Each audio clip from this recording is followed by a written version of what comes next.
अब जानते हैं कि साउंड वेव में इंटरफेरेंस कैसे होता है।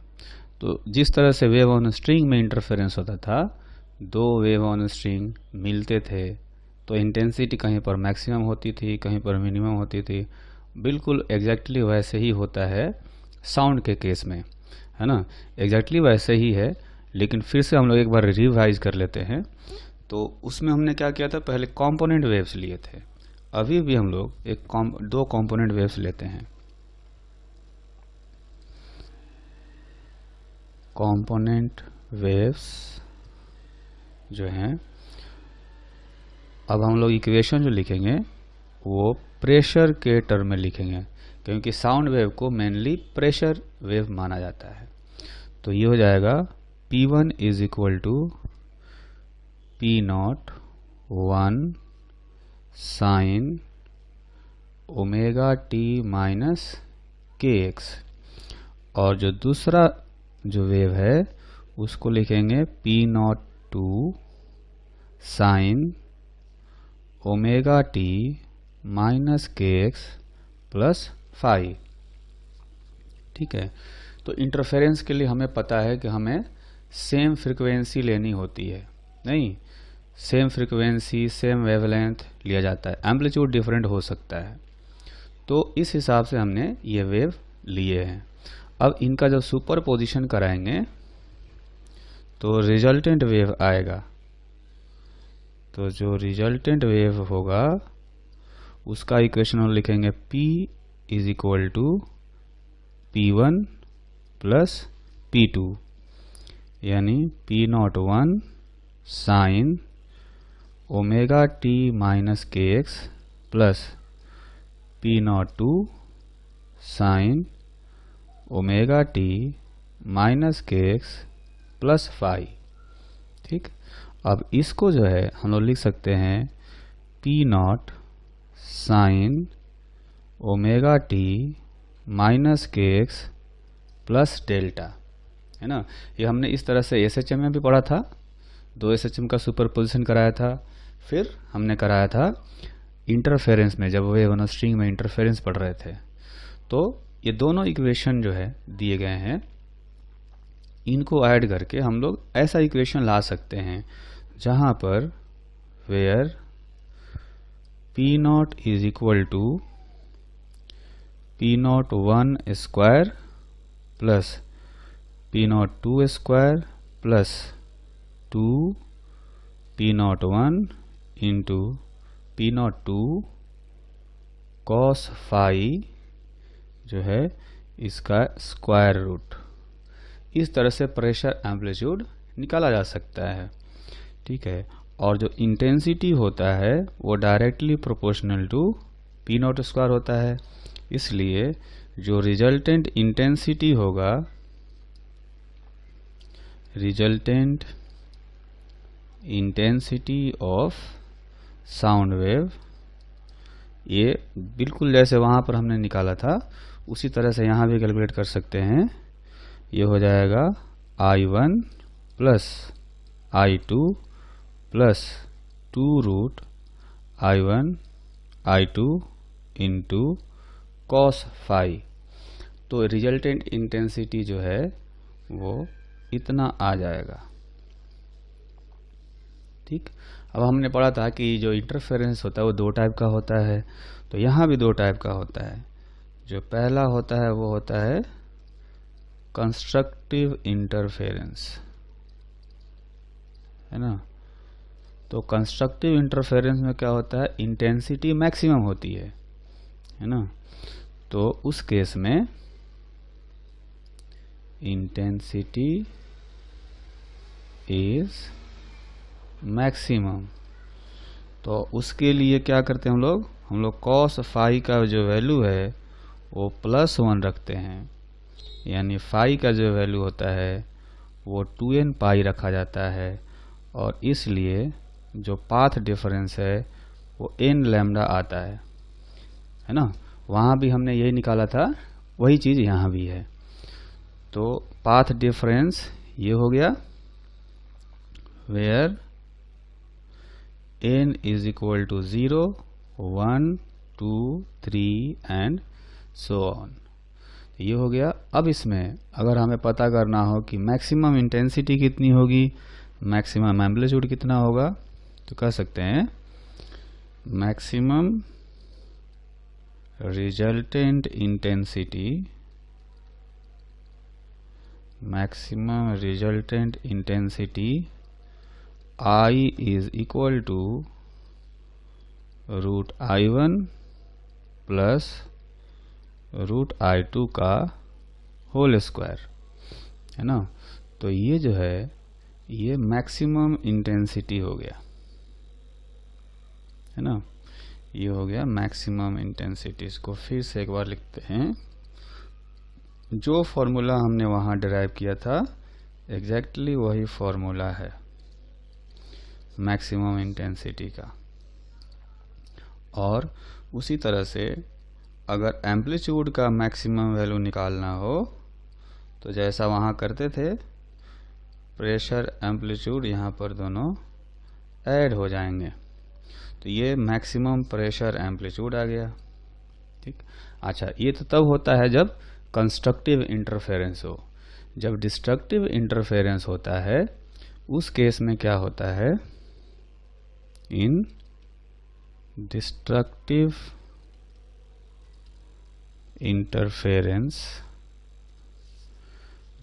इंटरफेरेंस होता है तो इंटेंसिटी जो है वो मिनिमम होता है ना। Resultant intensity is minimum,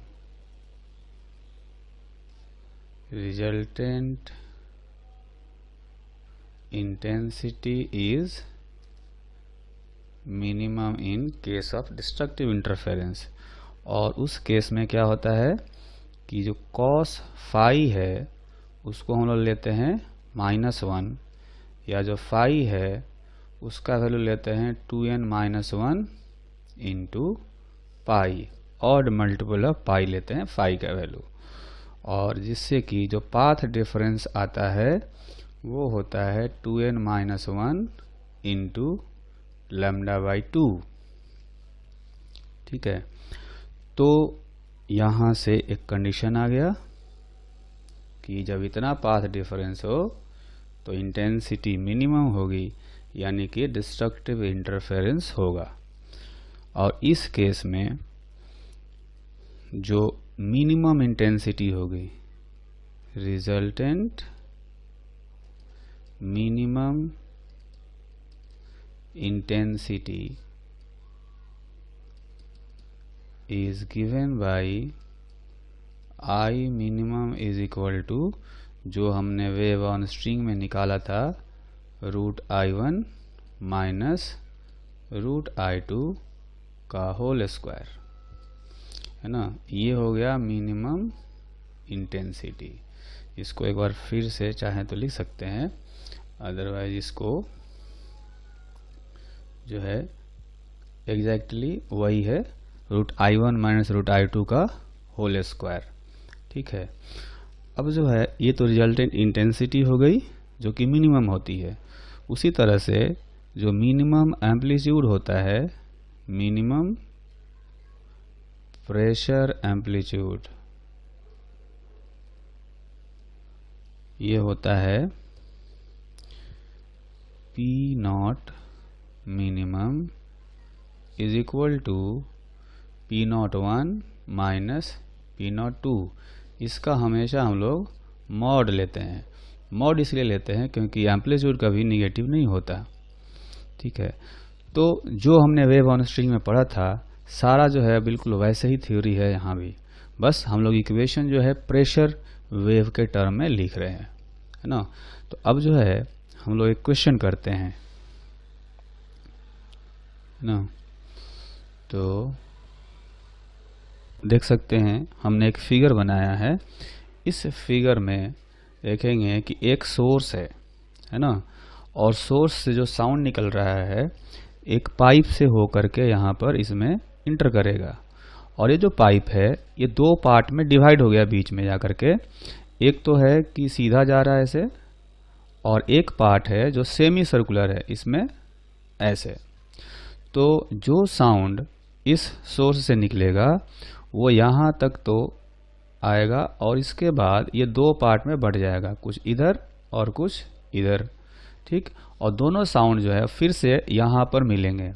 suppose ये जो पॉइंट है मान लेते हैं पॉइंट ए है, ठीक।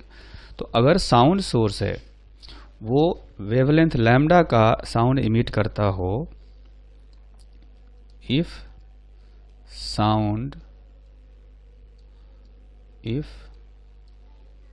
sound source emits sound of wavelength lambda, then what should be minimum radius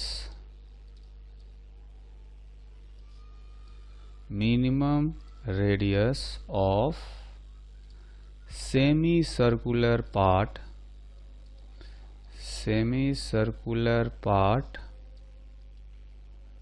of the tube, so that a maxima is formed at point A, है ना। तो ये जो क्वेश्चन है इसमें साउंड से जो सोर्स है, साउंड का सोर्स है, वहाँ से जो साउंड निकलेगा वो यहाँ तक इक्वल डिस्टेंस ट्रेवल करेगा और इसके आगे इधर देखेंगे ये 2r चलेगा, जो सीधा जाएगा साउंड वो 2r चलेगा और जो घूम करके आएगा सेमी सर्कुलर पार्ट से ये जो है ये पाई आर चल करके आएगा, है ना। तो दोनों के बीच में यहाँ पर पाथ डिफरेंस क्रिएट हो जाएगा। तो कह सकते हैं कि जो पाथ डिफरेंस होगा at point A is delta x is equal to pi r minus 2r।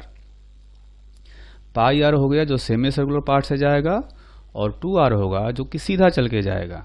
दोनों साउंड जो है पॉइंट ए पर मिलेंगे और अगर ये पाथ डिफरेंस n लैम्डा के इक्वल हो गया तो कंस्ट्रक्टिव इंटरफेरेंस होगा, है ना।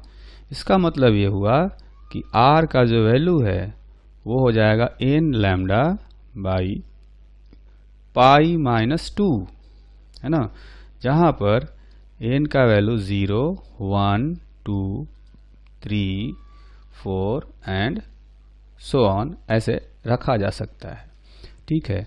तो इसमें हम n का वैल्यू 0 नहीं रख सकते क्योंकि 0 रखने से ट्यूब जो है सेमी सर्कुलर पार्ट रहेगा ही नहीं, है ना। तो अगर क्वेश्चन में दिया गया है तो हमें ये मान कर चलना पड़ेगा कि सेमी सर्कुलर पार्ट जो है, और इसलिए n का मिनिमम वैल्यू हम लोग रखेंगे 1।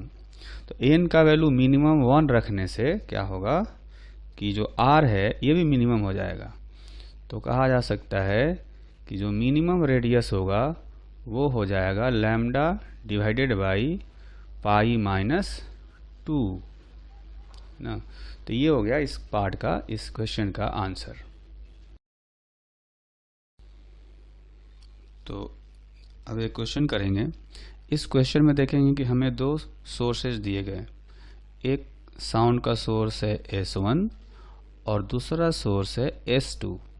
इन दोनों के बीच का जो सेपरेशन है ये है 1 मीटर और ये जो सोर्स S1 है यहाँ से 2.4 मीटर के डिस्टेंस पर एक पॉइंट है A, है ना। तो हमसे कहा गया कि 2 point sound sources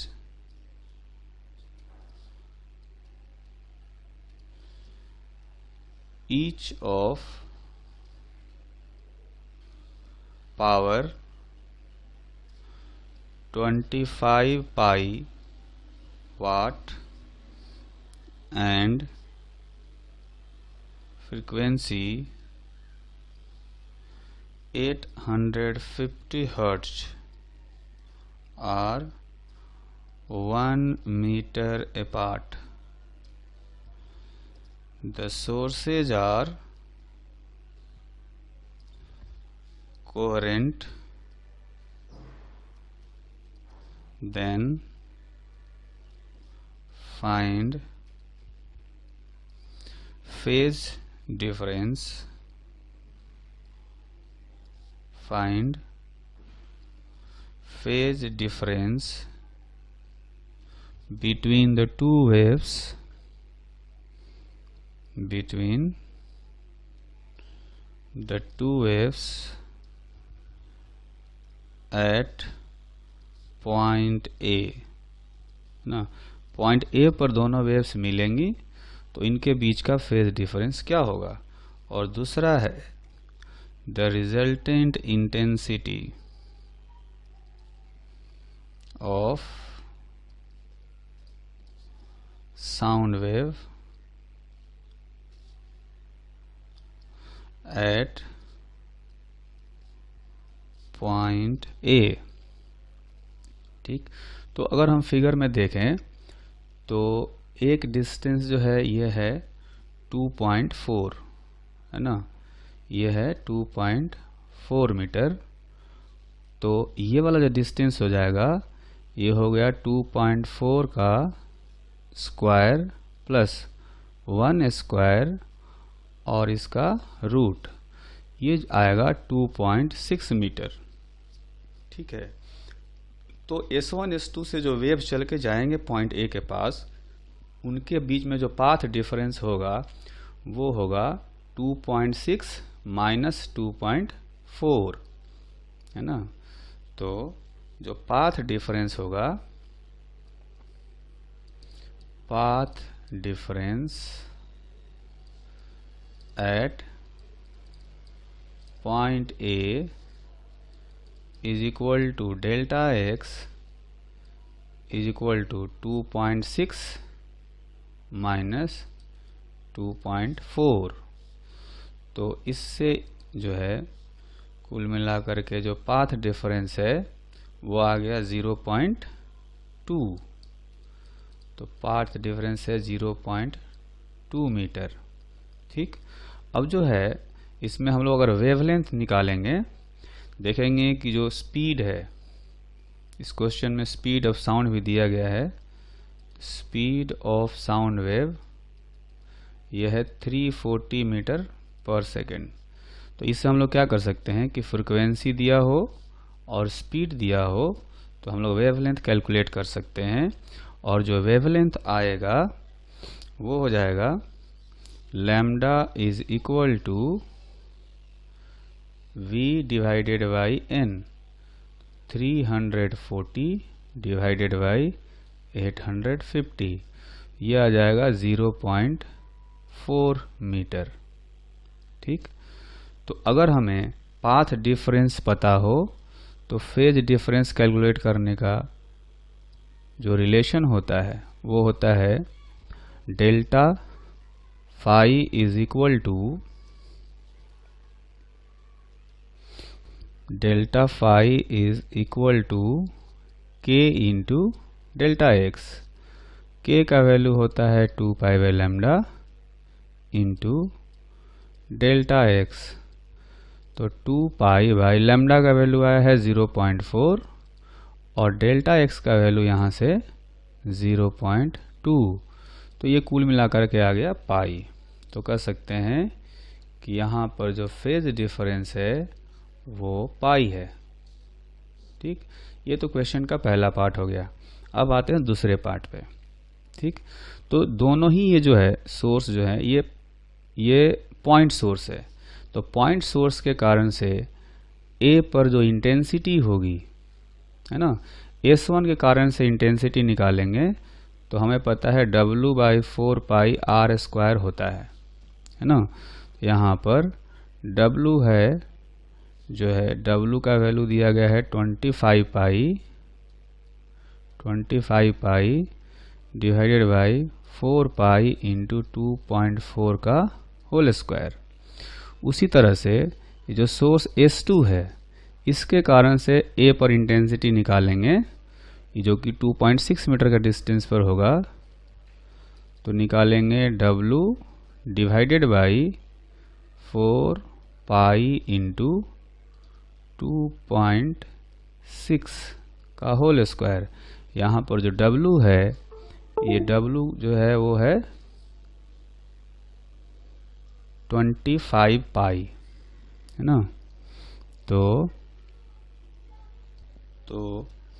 ये हमने निकाल लिया I1 और I2 के वैल्यूज, है ना। दोनों सोर्स S1 और S2 के कारण से पॉइंट A पर जो इंटेंसिटी होगी वो हमने कैलकुलेट कर लिया I1 और I2, ठीक है। तो यहाँ पर हम लोग लिखते हैं वैल्यूज I1 I2 के, कि जो I1 है, I1 का जो वैल्यू आया वो आया है 25 पाई डिवाइडेड बाई 4 पाई इंटू 2.4 का होल स्क्वायर, है ना।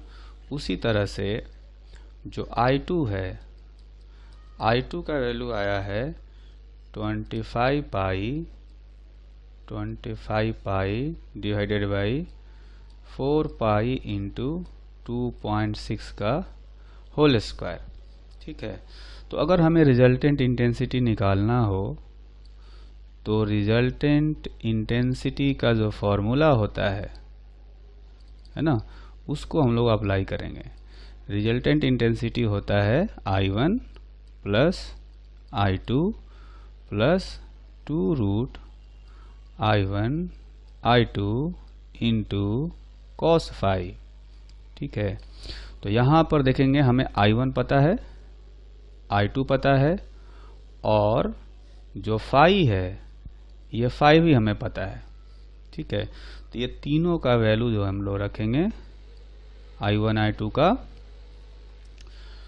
तो यहाँ पर रखने से जो रिजल्टेंट इंटेंसिटी का जो वैल्यू आएगा I1 plus I2 plus 2 root I1 I2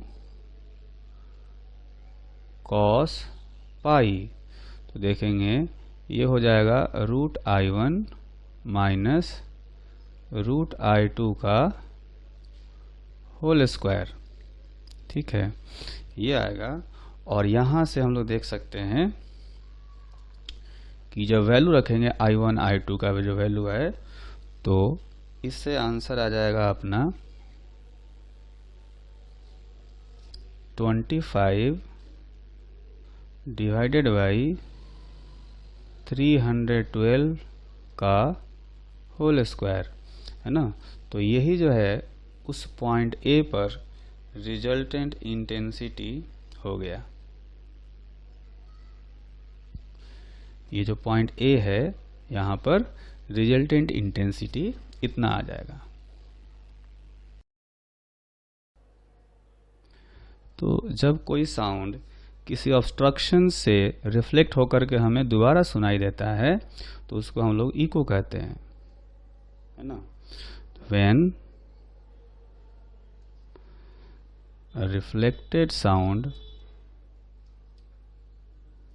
reflected sound from an obstruction is heard again, it is called echo of the sound, है ना। तो जो दोबारा रिफ्लेक्ट होकर के सुनाई देता है उसको हम लोग कहते हैं इको, है ना। इसको समझने के लिए हम लोग ऐसा करते हैं कि एक ऑब्जर्वर ले लेते हैं और एक ये ऑब्स्ट्रक्शन है, ठीक है। दोनों के बीच का जो सेपरेशन है वो L है, ठीक। अब ये जो ऑब्जर्वर है जब ये साउंड प्रोड्यूस करेगा तो इसको एक ओरिजिनल साउंड सुनाई देगा और एक रिफ्लेक्टेड साउंड सुनाई देगा, है ना। तो एक साउंड जो ये प्रोड्यूस करेगा ये जाएगा और ऑब्स्ट्रक्शन से रिफ्लेक्ट होकर के वापस इस ऑब्जर्वर के पास आ जाएगा, है ना। तो इको जो है time after which echo will be heard, echo will be heard। वो टाइम निकालना हो तो हम देखेंगे कि ऑब्जर्वर ने जो साउंड प्रोड्यूस किया था वो साउंड एल डिस्टेंस जो है पहले जाएगा और फिर एल डिस्टेंस वापस आएगा, यानी कुल मिलकर के 12 डिस्टेंस ट्रेवल करेगा साउंड। और किस स्पीड से चल रहा है? v स्पीड से। ये जो v है ये साउंड का स्पीड है। तो इतने टाइम बाद जो है इको हमें सुनाई देता है, ठीक है। तो एक ओरिजिनल साउंड होता है और एक रिफ्लेक्टेड साउंड है इको। दोनों में हम लोग डिफरेंशिएट तभी कर पाएंगे जब दोनों साउंड के बीच का जो टाइम इंटरवल हो वो कम से कम 0.1 सेकेंड होना चाहिए, है ना। The difference between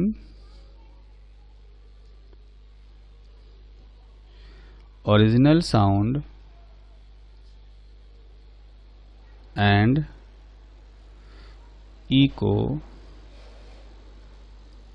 will be clear only when time interval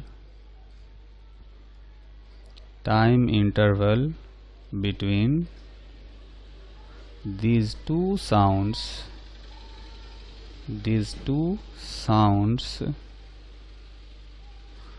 is 0.1 second, है ना। तो 0.1 सेकेंड का इंटरवल होना चाहिए, यानी ये जो t है अगर कहा जाए कि t का वैल्यू 0.1 रख देंगे और ये हो गया 2l और v का वैल्यू जो है वो 340 ले लेते हैं, है ना।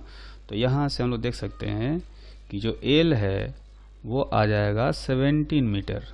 तो कहा जा सकता है so minimum separation between the man or observer which produces sound and the obstruction should be 17 meter to clearly differentiate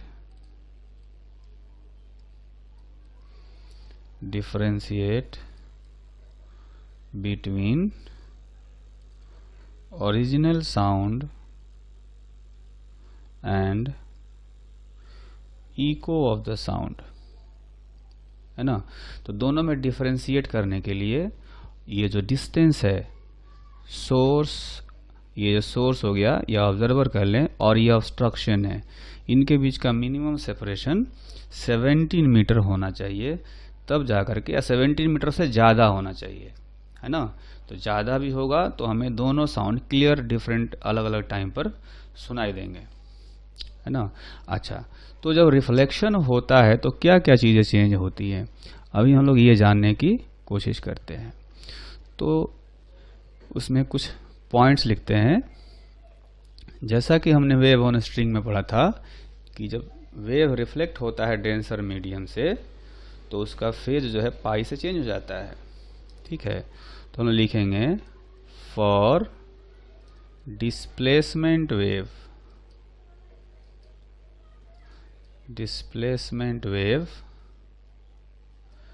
phase changes by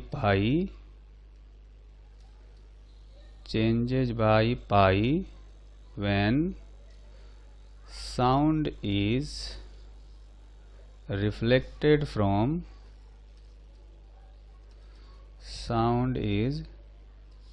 reflected from denser medium or closed end of organ pipe, है ना। Organ pipe जो है एक ऐसा pipe है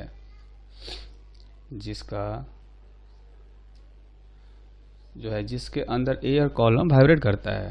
तो अगर ये क्लोज ऑर्गन पाइप कहा जाता है जिसमें एक एंड जो है वो क्लोज्ड है, ठीक है। तो साउंड वेव जब इस क्लोज्ड एंड से रिफ्लेक्ट होगा तो उसका फेज जो है पाई से चेंज हो जाएगा, ठीक है।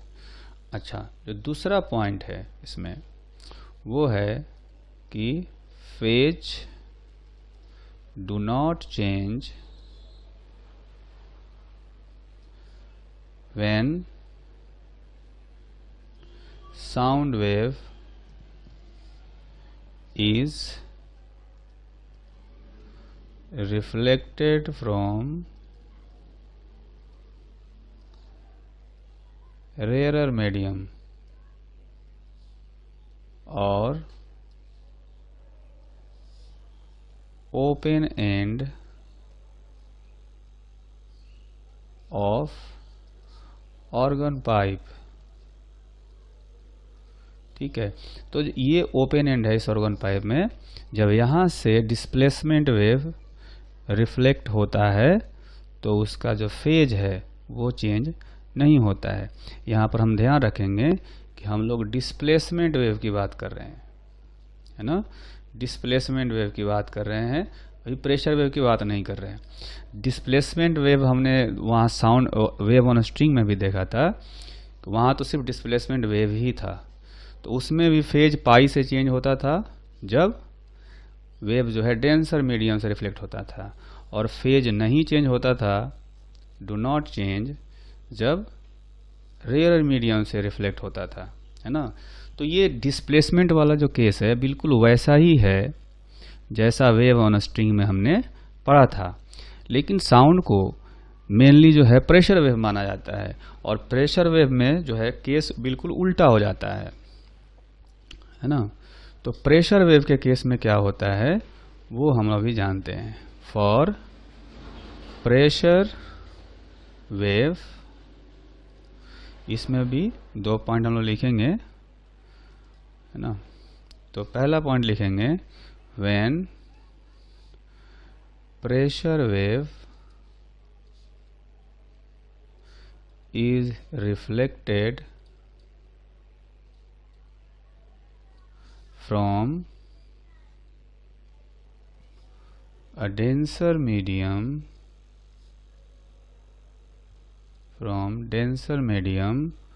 or closed end of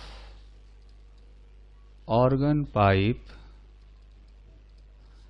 then its phase do not change.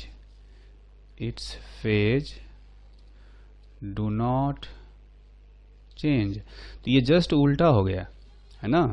Displacement के केस में जब डेंसर मीडियम से रिफ्लेक्ट होता था तो फेज पाई से चेंज होता था, और यहाँ पर फेज नहीं चेंज होता है प्रेशर वेव के केस में, ठीक। दूसरा जो है case when pressure wave is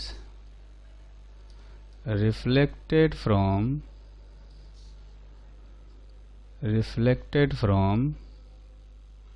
rare medium और open end of organ pipe, its phase changes by pi,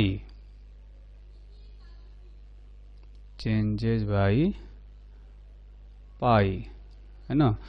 तो अब इस केस में भी जो है डिस्प्लेसमेंट वाले केस से उल्टा हो गया। डिस्प्लेसमेंट में हमने क्या पढ़ा, डिस्प्लेसमेंट वेव में, कि जब डिस्प्लेसमेंट वेव ओपन एंड से रिफ्लेक्ट होता है या रेयर मीडियम से रिफ्लेक्ट होता है तो उसका फेज चेंज नहीं होता, है ना। जबकि प्रेशर वेव के केस में फेज जो है वो पाई से चेंज हो जाता है। ऐसा इसलिए कहते हैं कि जब देखेंगे यहाँ पर तो मान लेते हैं कि ये क्लोज्ड ऑर्गन पाइप है, ठीक है। तो जब प्रेशर वेव यहाँ पर, अगर यहाँ पर एक कंप्रेशन जाता है, ठीक है, तो कंप्रेशन के फॉर्म में ही वापस आता है। कंप्रेशन का मतलब कि ऊपर से जो वेव चलता है वो ऊपर से जाएगा और जब वापस आएगा तो ऊपर से ये उल्टा नहीं होता, ऊपर से ही वापस आता है। मतलब कंप्रेशन जाएगा तो कंप्रेशन ही रिफ्लेक्ट होता है, इसलिए फेज चेंज नहीं होता है ना। ये पहला वाला केस, पहले वाले केस में ये बताया गया कि जब यहाँ से रिफ्लेक्ट होगा तो फेज चेंज नहीं होता है। जबकि ये जो ओपन एंड है ना, यहाँ पर देखेंगे कि एटमॉस्फेरिक प्रेशर होता है। तो जैसे मान लेते हैं कि यहाँ पर रेयरफेक्शन आया है ना, अगर रेयरफेक्शन आएगा तो यहाँ प्रेशर काफ़ी कम होगा और यहाँ पर एटमॉस्फेरिक प्रेशर जो है वो ज़्यादा है।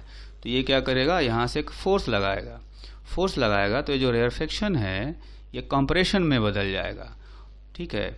तो रेयरफेक्शन अगर कंप्रेशन में बदल करके वापस लौट रहा है, इसका मतलब कि अगर वेव जो है नीचे से आया था ऐसे, तो जब वापस जाएगा तो ऊपर से होकर जा रहा है क्योंकि कंप्रेशन बन गया है, ठीक है। तो ये जस्ट लॉजिक है। वैसे हम जस्ट दोनों पॉइंट याद रखेंगे तो हम लोग क्वेश्चन कर सकते हैं, ठीक है। और याद करने का सबसे बढ़िया तरीका क्या है, ये डिस्प्लेसमेंट वेव वाला। डिस्प्लेसमेंट वेव का केस जो है बिल्कुल वैसा ही जैसे हमने वेव ऑन स्ट्रिंग में पढ़ा था। तो वेव ऑन स्ट्रिंग का अगर हमें पता है कि फेज पाई से बदलता है जब डेंसर मीडियम से रिफ्लेक्ट हो, और फेज नहीं बदलता जब रेयर मीडियम से रिफ्लेक्ट हो, बिल्कुल वही केस साउंड में आता है, ठीक है। तो डिस्प्लेसमेंट का अगर याद होगा तो प्रेशर वेव में क्या करेंगे, जस्ट उल्टा कर देंगे, है ना। प्रेशर वेव वाले केस में जो डिस्प्लेसमेंट हमने याद रखा है उसका जस्ट उल्टा कर देंगे कि डेंसर मीडियम से रिफ्लेक्ट होने पर फेज नहीं चेंज होगा और रेयर मीडियम से रिफ्लेक्ट होने पर फेज पाई से चेंज हो जाएगा। तो इन बातों का हमें आगे क्वेश्चंस करने में ध्यान रखना होगा।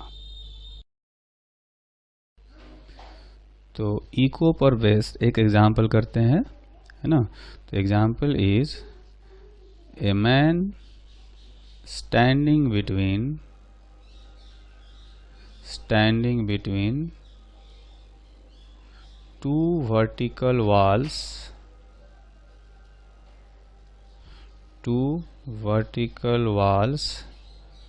produce sound and hears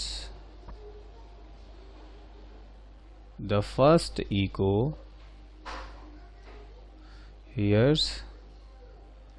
first echo after 2 seconds and second echo after 3 seconds of initial sound, है ना। मतलब जो उसने साउंड प्रोड्यूस किया था उसके 2 सेकंड बाद और 3 सेकंड बाद इको इसको सुनाई देते हैं, है ना। तो इफ स्पीड ऑफ साउंड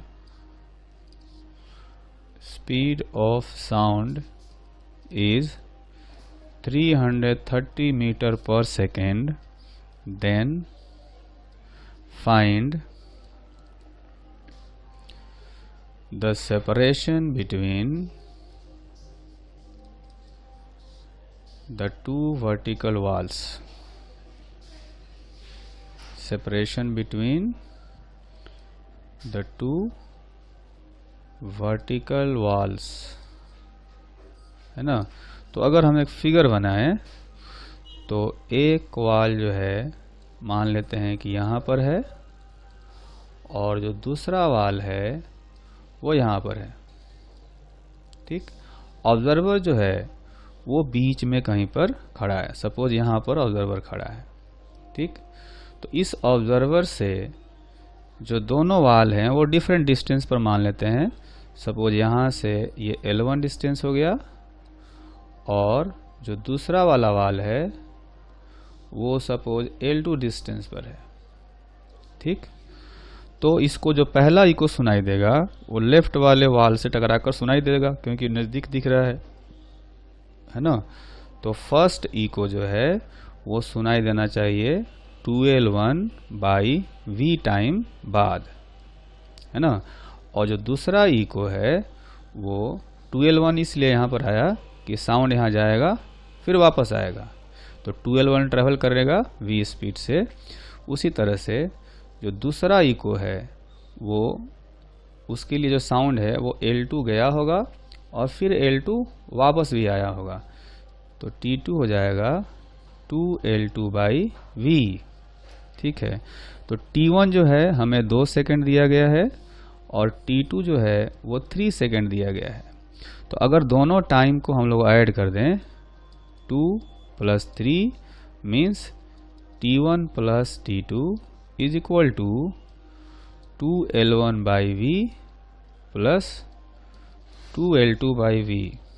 ठीक है, तो ये हो गया 5 सेकेंड इधर, और उधर 2/V कॉमन ले लेंगे तो होगा L1 + L2। ठीक है, तो यहाँ से L1 + L2 का जो वैल्यू आएगा वो हो जाएगा 5 × V / 2। तो 5V का वैल्यू है 340, 330 दिया हुआ है, तो हम इसको 330 ही यूज़ करेंगे, है ना। तो ये हो गया 330 / 2। तो ये जो है कुल मिलाकर आ जाएगा 825 मीटर, है ना। यानी दोनों जो वर्टिकल वाल हैं उनके बीच का सेपरेशन 825 मीटर आ गया।